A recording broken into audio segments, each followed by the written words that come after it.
When I talk to potential customers, I ask them those questions. What are you currently doing with your marketing? We're a one-man team. We're looking to bring in an agency that can take care of all this for us because we don't want to spend $400,000 on salaries.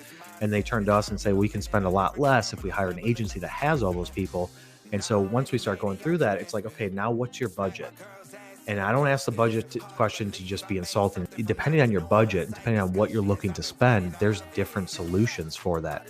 If you tell me you're willing to spend, let's just say for argument's sake, $10,000 versus $1,000 versus $100,000, those are three different scopes of what you can accomplish with the solution. So I don't want to go into the things that are going to cost $100,000. There's no point of doing it. Take that mindset and apply it to your specific situation. What is it that you're selling? What is it that you're marketing? Are there different ranges? Are there different auxiliary equipment or different lines of your products? Then determine what it is that is the best fit and only talk about that.